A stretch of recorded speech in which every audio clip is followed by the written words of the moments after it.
लाभार्थी तो नहीं है। आप अपनी शिक्षा आदि पूरी करके या तो सरकारी नौकरी की तैयारी कर रहे हैं या फिर ऐसे युवकों को हम सरकार की ओर से कोई योजना बना करके और उनको एक लाभ पहुंचा सकें, इस प्रकार के वर्ग से आज मैं बात कर रहा हूं। निश्चित रूप से आज आप जो हैं भविष्य के लाभार्थी है। मैं हमेशा ये चिंता करता हूं कि हरियाणा के समाज के जो गरीब परिवारों के लोग हैं और खास करके जिनको काम की जरूरत है, इनके लिए कुछ योजनाएं बनाई जाए। गरीब परिवार यानी हर ऐसा परिवार जो पंक्ति में अंतिम खड़ा है, उसको कैसे आगे बढ़ाना, अंत्योदय की भावना से उसको हम आगे बढ़ाने की बात करते हैं। तो इस योजना के लिए सरकार अंत्योदय के हक में वैसे तो कई योजनाएं लेके आई है, लेकिन अगर रोजगार की जैसी बात ये युवक को मिल जाए तो निश्चित रूप से और वो ये रोजगार सबको प्रसन्नता होगी। आप वैसे बेरोजगार होंगे, लेकिन मैं आपको बेरोजगार नहीं कहूंगा। आप एक प्रकार से प्रतिभावान हैं। आपकी प्रतिभा का उपयोग समाज में किस काम के लिए हो सके, ऐसे अवसर तलाश करने का काम आप और हम मिलकर करेंगे। मित्रों, जब भी कभी कोई साथी ऐसे अवसर से गुजरता है, जब वो काम करना चाहता है लेकिन उसको काम नहीं मिलता है, तो अपनी भागदौड़ के लिए वो रोजगार के लिए तलाश करता है, रोजगार के लिए अपने आप को तैयार करता है, और जब तैयार हो जाता है तब वो रोजगार की चिंता भी करता है। हम लोग ऐसे तैयार हुए युवक को सदा संपर्क करते हैं, और संपर्क करने के लिए हमने एक योजना बनाई पिछले दिनों में, मुख्यमंत्री अंत्योदय परिवार उत्थान योजना। और इस अंत्योदय परिवार उत्थान योजना के अंतर्गत प्रदेश भर में लगभग 500 कैंप ये हमने लगाए, और एक एक परिवार के किसी न किसी सदस्य को हमने बुला करके और उनको कोई काम देने की बात कही। ऐसे परिवार जिनकी आय 1 लाख रुपए से कम है। हो सकता है आप में से भी किसी को उस कैंप में जाने का अवसर मिला हो सकता है आप न गए हों, लेकिन हमने ऐसे अपने कैंप लगाकर लगभग 50,000 से ऊपर ऐसे युवाओं को और बैंक से लोन लेकर के दिलवाया है, ताकि वो अपने पैरों पर खड़े हो सकें, स्वावलंबी होकर और अपने काम को आगे बढ़ा सकें। हाँ, निश्चित रूप से बड़ी संख्या है, और उस बड़ी संख्या में इतनी एक योगदान के कारण से को मैं कहूंगा कि सभी लोग रोजगार सबको मिला है, ऐसा नहीं है।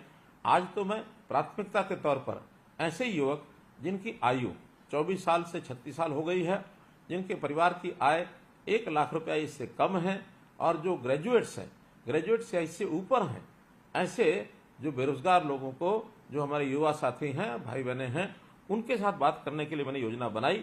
और एक बात आपको मैं ध्यान कराना चाहूंगा कि आखिर इस प्रकार की योजना है ये हम कैसे बना पाते हैं। आपको ध्यान होगा, हमने एक नई योजना यूनिक पूरे देश भर में, हमारा अपना प्रांतीय हरियाणा, जहां हमने परिवार पहचान पत्र की इस योजना को लागू किया है। परिवार पहचान पत्र के माध्यम से मैं आप सब लोगों तक पहुंचने का और एक रास्ता बना पाया हूं।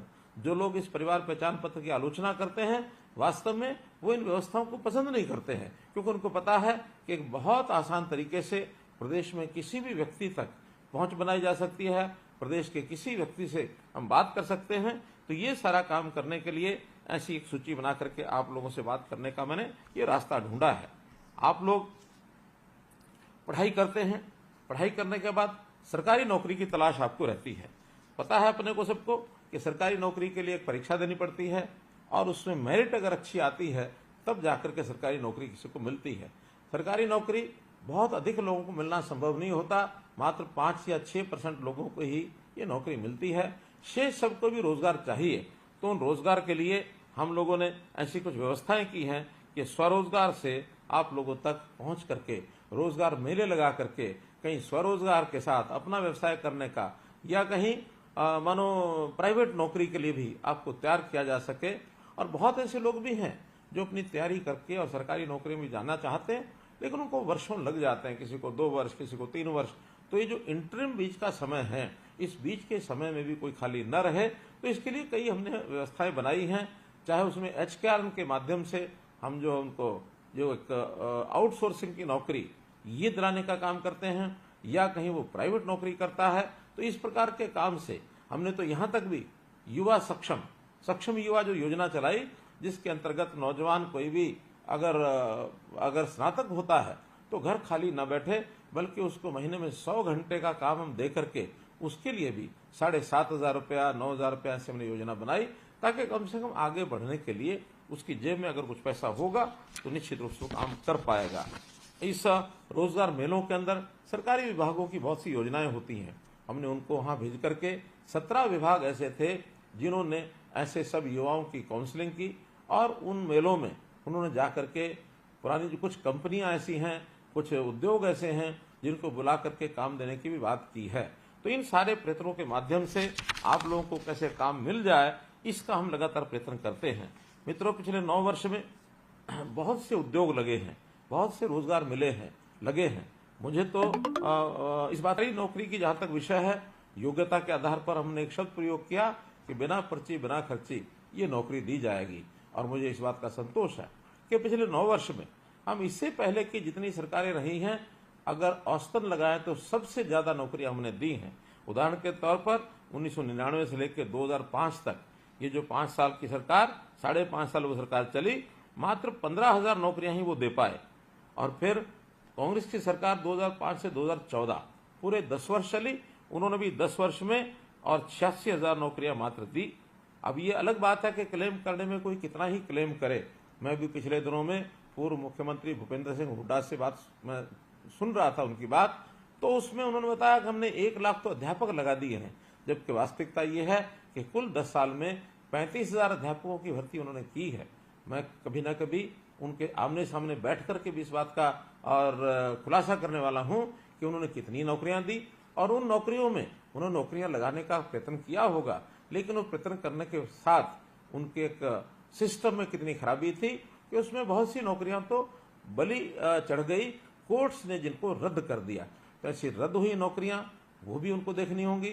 और जो उन्होंने आउटसोर्सिंग से लगा करके गेस्ट टीचर लगाए थे, आखिर उस गेस्ट टीचर्स को भी नौकरियां नहीं दे पाए। हमने आने के बाद उनको नौकरी भी दी, और नौकरी में उनको अंतिम समय तक वो रिटायर ना हो, ताकि उनको रोजगार उनके रिटायरमेंट एज तक मिला रहे। ये काम भी हमने आने के बाद किया। तो हम जो ट्रांसपेरेंट नौकरियां कर रहे हैं, यानी जो दे रहे हैं 2014 से लेकर 2023, इन 9 सालों में मुझे बड़ी खुशी है इस बात को बताते हुए कि 1,14,000 तो सरकारी नौकरियां हमने दी हैं, और साथ ही अभी अगले 6 महीने के अंदर अंदर और 41,000 भर्तियां जो हैं वो प्रक्रियाधीन हैं। तो अगर ये सब भी होती हैं तो 1.5 लाख से ऊपर नौकरियां ये हमारे इस 10 साल के कार्यकाल में ये पूरी होंगी। तो हम हर वर्ष चाहते हैं कि ऐसे जो बेरोजगार हैं, जो नए तैयार होते हैं, कोई मैट्रिक पास करके काम करना चाहता है, कोई +2 पास करके करना चाहता है, कोई ग्रेजुएट पोस्ट ग्रेजुएट बन करके काम करना चाहता है, तो ऐसे हर साल 2 लाख से ऊपर लोग ऐसे होते हैं जिनको कोई ना कोई व्यवसाय मार्केट में चाहिए, प्राइवेट नौकरी चाहिए, अपना व्यवसाय चाहिए। इस सब के लिए कौशल की बहुत बड़ी आवश्यकता होती है। हमने कौशल विकास कैसे हो, इसके लिए हरियाणा ने और एक श्री विश्वकर्मा कौशल विश्वविद्यालय, आवेदन नहीं करना पड़ेगा, पढ़ाई के बाद एक ही बार आवेदन करेगा, और जो परीक्षा देगा भी सही तो 3 वर्ष तक लगातार उस परीक्षा का परिणाम और वो जो है एक प्रकार से उसको मान्यता दी जाएगी। उसमें से कभी भी 3 वर्षों में उसको जो नौकरी पर मिल सकती है। हाथों हाथ जिनको नौकरी मिलेगी उनको तो सरकारी नौकरी में पक्के होंगे ही। जो ऐसी जो परीक्षा सीईटी की होती है, उसमें हमने एचकेआर के माध्यम से भी ऐसे जो परीक्षा दे चुके लोग हैं सीईटी में, उनको 10% मार्क्स अंक अलग से भी मिलेंगे, ताकि प्राथमिकता के आधार के ऊपर उनको जो है नौकरी दी जा सके, क्योंकि उनकी आवश्यकता बहुत अधिक है। बीपीएल के जो परिवार हैं, ऐसे परिवारों को 5 अंक अतिरिक्त देने का भी हमने प्रावधान किया है।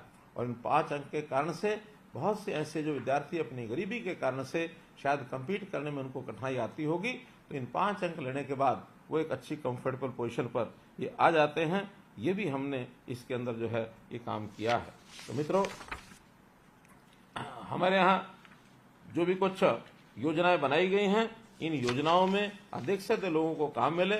और एक नई चीज आजकल इंडस्ट्री ऐसे युवकों को तलाश करती है जो नवीनतम तकनीक के अनुसार उद्योगों की मांगों को पूरा करे। तो इस प्रकार कुछ युवा ऐसी पढ़ाई करने के बाद उनको अप्रेंटिसशिप, इस एक योजना का भी लाभ हम दिलाते हैं। हर प्रदेश में अप्रेंटिस फॉरेन कोऑपरेशन डिपार्टमेंट, एक विदेश सहयोग विभाग ये बनाया है ताकि इस प्रकार के जो युवा हैं उनको एक ऐसा अवसर हम दिला सकें कि विदेश जाने का तरीका साफ सुथरा और एक मान्यता प्राप्त जो रास्ता है उसके माध्यम से अगर वो जाते हैं तो इस में से जालसाजों के जाल से उनको बचाया जा सकेगा।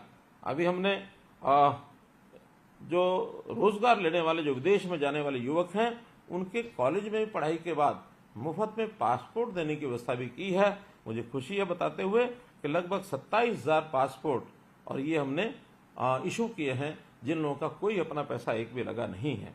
हरियाणा में हमारा जो पुराने जो इस प्रकार के दस्तकार लोग हैं ऐसे दस्तकारियों की सिखलाई ट्रेनिंग करा करके कौशल विश्वविद्यालय के माध्यम से सर्टिफिकेट दे करके ताकि वो काम में उनको सुविधा हो सके, इस योजना को भी हमने चलाया है। जो देश में एक नई राष्ट्रीय शिक्षा नीति ये लागू हुई है, इसमें भी शिक्षा इस प्रकार से दी जाए जो रोजगार परक हो ताकि उसके माध्यम से हम शिक्षा के माध्यम से रोजगार को प्राप्त कर सके, एक लाभ भी दे सकेंगे और अपने परिवार को भी ठीक से हम पालन पोषण उनका कर सकेंगे। मैं आप सबके लिए आपके भविष्य की शुभकामना करते हुए अपनी बात को समाप्त करता हूं और आशा करता हूं कि आपको जीवन के इस पड़ाव पर अगर आप अभी तक कोई काम नहीं करते हैं तो जिस भी प्रकार का कोई आपको काम मिले, चाहे सरकार की सहायता से मिले चाहे बिना सरकार की सहायता से मिले, काम करना प्रारंभ अवश्य करें। छोटे बड़े की चिंता न करें। आज कोई भी जब आप काम करेंगे अवसर मिलने पर निरंतर उसमें आप बढ़ते चले जाएंगे। इसलिए खाली रहने के बजाय कोई काम मिल जाए उस काम को करना चाहिए। हम भरसक प्रयत्न करेंगे कि आपको कम से कम इतना काम जरूर मिल जाए जिससे आपका परिवार का पालन पोषण हो सके। आपका बहुत बहुत